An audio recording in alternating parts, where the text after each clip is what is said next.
The story begins with a girl named Rosie, looking terrified and hiding in one spot, clearly frightened by something dangerous. Her expressions made it obvious that something bad had happened. But then the moment shifts back to a little earlier, when Rosie had just finished college and was going to meet her mother, Lisa. The two shared a very close bond, especially since Rosie's father had died years ago from a severe illness that couldn't be treated. Since then, Rosie had been living with her mother, and they shared everything with each other. In fact, Lisa even told Rosie about her new boyfriend, Derek. Rosie didn't mind because, after her father's death, she felt her mother could make her own choices. Lisa explained that Derek had planned a luxurious vacation on his boat, far out at sea, and she convinced Rosie to join them, promising it would be a lot of fun. Rosie, however, wasn't too sure about Derek, as her mother had only known him for a few weeks, yet trusted him so quickly. But Lisa was more stubborn than Rosie and finally persuaded her daughter to go. Rosie agreed, packed her things, and they left in the morning. Though Rosie wasn't eager to go, she went for her mother's sake. On the way, their car suddenly broke down. Rosie took it as a sign from God not to go, but Lisa dismissed her worries, quickly fixed the car, and they continued toward the harbor. There, Derek was waiting, and Lisa kissed him right in front of Rosie, showing she no longer felt any shame after her husband's death. Derek belonged to a wealthy family, so Lisa never had to worry about money again. As they transferred their luggage onto the boat, Rosie noticed two men nearby. One of them went straight to Lisa, helping her and trying to flirt. Lisa seemed interested at first, but when she noticed Rosie watching, she quickly changed the subject and sent the man away, showing her tendency to shift interest in relationships. Rosie and Lisa then went to Derek, who proudly explained that he had bought this premium boat from a businessman and had kept its original name, as changing a boat's name was considered bad luck in some places. After listening to him, even Rosie began to feel Derek was trustworthy. Despite his wealth, he showed no arrogance. Soon, the three set off on the boat for their long journey, unaware of the danger ahead. Lisa enjoyed her time with Derek, almost forgetting her daughter, while Rosie kept herself busy exploring. The only problem was that there was no cell network, meaning they couldn't contact anyone. Still, they spent time talking, laughing, and enjoying their trip. When Lisa's birthday arrived, Rosie baked her a delicious chocolate cake, and the three celebrated together on the boat, lighting candles. It was clear how deeply Rosie loved her mother. Derek, wanting to make them happy, gifted Lisa a pretty t-shirt and gave Rosie a knife, a gift that would later turn out to be extremely useful. Rosie wondered why anyone would gift a knife, but Derek explained that a knife is an important tool. After this, Rosie slowly began to feel more comfortable around him and even started liking his nature. The next day, Lisa was taking pictures with Rosie's phone while standing carelessly at the edge of the boat. Rosie and Derek were talking when suddenly the boat jolted, and Lisa fell straight into the water. Since Lisa didn't know how to swim well, she panicked and screamed for help. Derek quickly threw down a lifeboat and jumped in to save her. He told Rosie to grab blankets because Lisa would be cold. Rosie immediately went below deck, searching every cabinet until she finally found towels. But in the process, she stumbled upon something terrifying, a cabinet filled with guns and weapons. She couldn't understand why Derek had so many weapons on his boat. Still, she grabbed the towels and returned to the deck. Derek managed to pull Lisa out of the water. Shivering and cold, Lisa apologized to Rosie for losing her phone in the ocean, saying she tried to retrieve it but nearly drowned. Rosie comforted her, saying the phone could be replaced, her safety was far more important. This moment brought Rosie and Lisa even closer. Soon after, they noticed a massive storm approaching. Terrified, Rosie and Lisa hid inside the boat, but Derek reassured them it wasn't too intense and would pass if they stayed calm. Hours later, the storm cleared, just as he predicted. Feeling relieved, Rosie went to her mother, who was enjoying the view. Rosie then asked about the weapons on Derek's boat, calling it strange. Lisa calmly explained that Derek used to be a police officer in a top-level security department, and carrying weapons was common for someone like him. Derek overheard the conversation and even showed Rosie the weapons himself. Her doubts were finally cleared, and she began trusting him.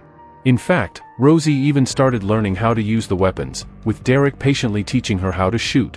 She picked it up quickly, and Derek praised her sharp mind and skills. For a moment, it felt like the three of them were enjoying their vacation like a real family. But dark clouds of danger were still ahead. That night, after a long day, Rosie went below deck to sleep, only to hear strange noises, like another boat approaching. Curious, she peeked outside and saw armed officers forcing their way onto their boat. They seemed to be after Derek, demanding something important from him. When Derek refused, the intruders attacked. They even turned on Lisa, who told Rosie to hide.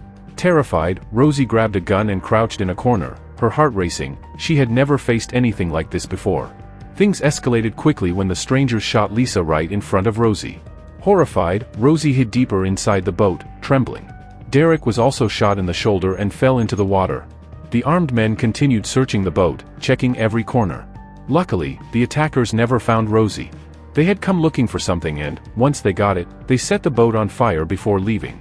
When Rosie finally came up, she was shocked. The boat was badly damaged, flames were spreading fast, and if she didn't act quickly, it would sink. With no one around to help in the middle of the ocean, she was trapped in a critical situation. As she scanned the wreckage, her eyes fell on something that broke her completely, her mother's lifeless body lying nearby. Rosie felt utterly alone, with no one left by her side. Still in shock, she grabbed a fire extinguisher and fought the flames until she managed to put them out, easing one problem but not her pain. Distraught, she couldn't sleep, haunted by terrifying thoughts. When morning came, she wrapped her mother's body in cloth, knowing she couldn't keep it aboard for long without it decaying. She placed it aside with the hope of giving her a proper funeral once she reached land. But now came the worst realization. The boat's engine was destroyed, many systems had shut down, and even the sails were damaged. Without the engine or sails, the boat couldn't move, and if another storm struck, it would surely sink. Desperate, Rosie went below deck and tried to use the radio, but it wasn't working either. With no communication devices left, she was completely cut off. No rescue was coming. Experts say that if a boat's sail is torn and the engine is down, there's still a survival technique. Even with holes or tears, fabric can catch wind and move the boat. The key is to stitch together cloth, tarps, or anything available to make a makeshift sail. The bigger the cloth, the faster the boat will go. A smaller one will still move, but slowly. To keep the direction stable, tying a bucket and dragging it in the water works like a sea anchor, just like large ships do to steady themselves. Using this technique, a stranded boat can still gain speed and stay stable. But honestly, Rosie thought, it would have been better never to take such a vacation at sea in the first place. While she was struggling with what to do next, she noticed a rope in the water. Pulling it up, she was shocked to find Derek tied to it. She hauled him aboard as best as she could. He was badly injured, with a bullet wound in his body. Without caring about his pain, Rosie demanded answers. Who were those men, and why did they kill her mother? But Derek, weak and shaken, claimed he didn't know. His condition was already bad, but now Rosie began asking how to control the boat so it could keep moving forward. Obviously, Rosie knew little about boats, so Derek guided her as best he could, giving her just enough information to manage. Soon, Rosie stabilized the boat and started tending to Derek's injuries. He was badly hurt, had lost a lot of blood, and was in critical condition, needing rest. At the same time, Rosie began suspecting Derek because of his apparent connections with several terrorist groups. While searching the boat, she found photos of Derek with some men, including his previous wife, the same name that was written on the boat. Clearly, Derek had lied about many things.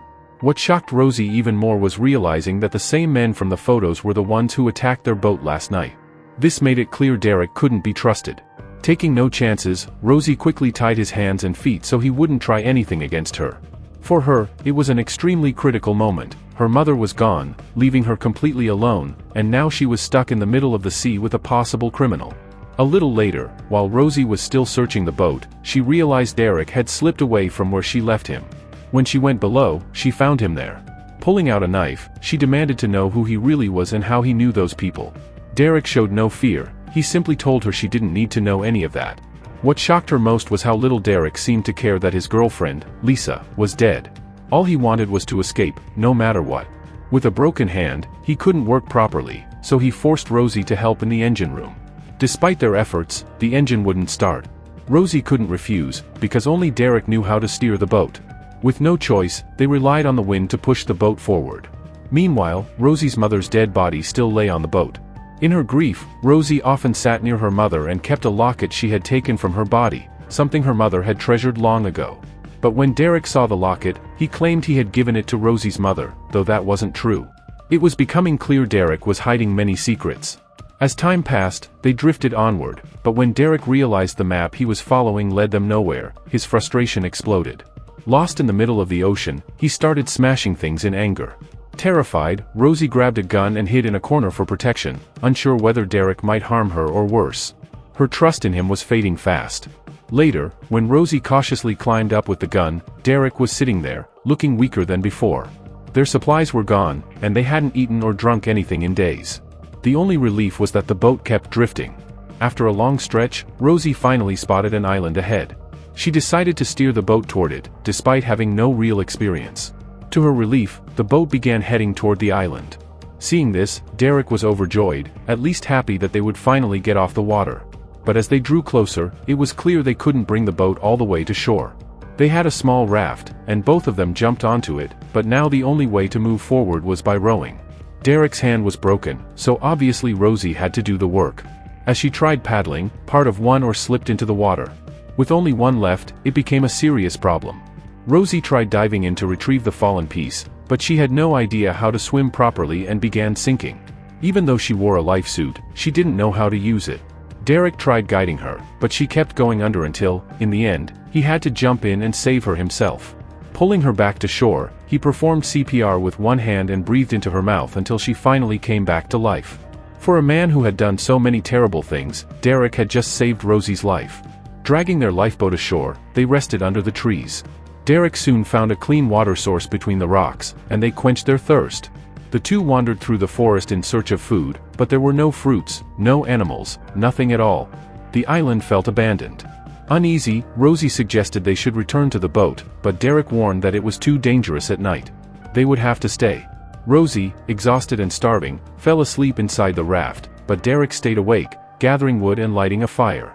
After some time, Rosie woke and joined him by the flames. At that moment, she didn't feel afraid of him anymore. He behaved more like a father protecting his daughter than the criminal she believed him to be. Then Derek revealed the truth about his life. He confessed that he was once an honest police officer, respected for his integrity, but financially he never progressed. His friends grew rich while he remained poor. The strain broke his marriage, and his wife left him. That was when Derek realized that in this world, money was everything. He quit his job, sided with criminals, and began working in illegal trades, drug smuggling and trafficking women. He even seduced women and delivered them to his boss. But eventually, Derek betrayed his boss, stole a fortune, and ran. The men who had attacked their boat were his boss's men, demanding the stolen money. In the chaos, Rosie's mother was killed. Hearing this, Rosie was furious. She beat Derek and even grabbed a gun to shoot him, but Derek didn't flinch. He seemed certain she couldn't do it. When she pulled the trigger, the gun was empty. Derek lunged at her immediately, and they fought. Rosie managed to break free and fled deep into the forest, running for her life. Derek had the loaded gun and fired at her, shouting that she knew too much and had to die. Once a good man, he was now consumed by greed. The chase lasted all night, Rosie barely surviving. By morning, she decided her only chance was to get back on the boat and escape. But Derek was already perched high on the rocky cliffs, watching her every move. As soon as Rosie appeared, Derek aimed to shoot her, unaware of the plan, so she immediately rushed toward the boat. A bullet grazed her leg, but in the chaos, Derek lost his balance and fell from a height, fracturing multiple bones and unable to stand properly. When Rosie approached to grab a gun, she found a working transmitter in his bag, a device Derek had claimed didn't exist, proving he had lied about everything. Rosie wasted no time. She grabbed the transmitter, climbed into the raft, and paddled away, ignoring Derek's shouts for help. Returning to the boat later, Rosie discovered that water had filled several compartments. The hull had been breached. She removed all useless items and even placed her mother's dead body in the raft. But the damage was too severe, and the boat began to sink, forcing Rosie to move to another raft. Alone in the middle of the ocean with no food, water, or hope, she spent the night on the raft. At sunrise, she spotted a large ship nearby and began signaling frantically, even firing her flare gun, but in daylight it was invisible. Frustrated, she waited, and by nightfall, the ship had finally noticed her, rescued her, and brought her aboard. Rosie initially felt relief, but she quickly realized that everyone on the ship carried advanced weapons. She was treated well and given food and water, but suspicion gnawed at her. Were these the same criminals Derek had warned her about, the men who trafficked girls? Her fears were confirmed when she saw a young woman being dragged inside in a drugged state. Determined to escape, Rosie prepared herself and approached the ship's captain, seducing him to distract his attention. Before he could react, she attacked him violently, then moved to another chamber. Here, Rosie revealed a completely new side of herself, the survival instinct of a person pushed to the edge. Armed, focused, and lethal, Rosie moved through the dimly lit corridors of the ship with unparalleled precision. Every step she took was deliberate, every movement calculated. She eliminated anyone in her path with a calm, James Bond-like efficiency, despite having only learned to handle a gun from Derek during a single, brief lesson. Her instincts had sharpened in the crucible of survival, honed by the chaos of fear and loss she had endured. As she advanced, she finally reached one of the trapped girls, terrified and trembling in a corner. "We have to get out of here," Rosie whispered fiercely, pulling her to her feet. The girl, shaking with fear, warned her that many others were still imprisoned in another room, hidden behind reinforced doors. Anger flared in Rosie's chest. She would not allow anyone else to suffer at the hands of these criminals. Without hesitation, she stormed toward the chamber, finding dozens of young girls held captive, victims of a ruthless smuggling operation that had enriched Derek and his cohorts at the expense of innocent lives. A guard stepped forward, gun raised, demanding that she stop. But Rosie, seizing the moment, attacked with lightning speed, eliminating him with lethal precision. No one would stand between her and the girls. Every obstacle was crushed, every threat neutralized as she carved a path toward freedom. For the first time, she felt the hope that she could finally bring everyone to safety. But just as relief began to settle in, a shadow loomed. Derek appeared from nowhere, his expression twisted with fury. He lunged at her, striking viciously, and for a moment, Rosie's mind reeled. How had he reached the island?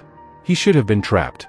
That's when Derek revealed his secret. The ship's captain, a friend of his, had been signaled to come to his rescue.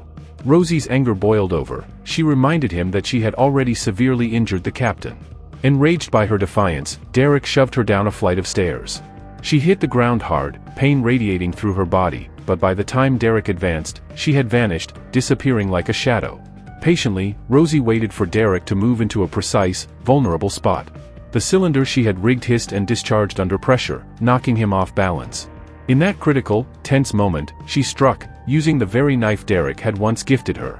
The weapon that symbolized his false trust became the instrument of his demise. Derek fell, lifeless, his schemes and cruelty finally undone by his own arrogance. Rosie's focus shifted immediately to the captives.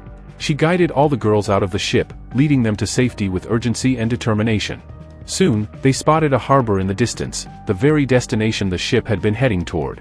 Relief washed over them. They were finally going to make it home. Upon reaching the harbor, Rosie recounted everything to the police officers. Their astonishment was palpable. They could hardly believe that a seemingly ordinary young woman had orchestrated such an extraordinary rescue. They praised her bravery, and the other girls were safely reunited with their families. Despite the triumph, Rosie felt a hollow ache. Her family was gone, and the world felt emptier than ever. One of the officers, sensing her sorrow, spoke gently, "Focus on your future. You survived for a reason, Rosie. There's a purpose behind everything you've endured." Those words resonated deeply. She had faced unimaginable fear, endured loss, and emerged stronger. In that moment, Rosie resolved to dedicate her life to justice, to becoming an honest officer who would protect others, no matter the cost. And that is where our story reaches its conclusion. Rosie, scarred but unbroken, ready to face the world with courage, strength, and purpose, having survived and triumphed against impossible odds. That's how our story ends here.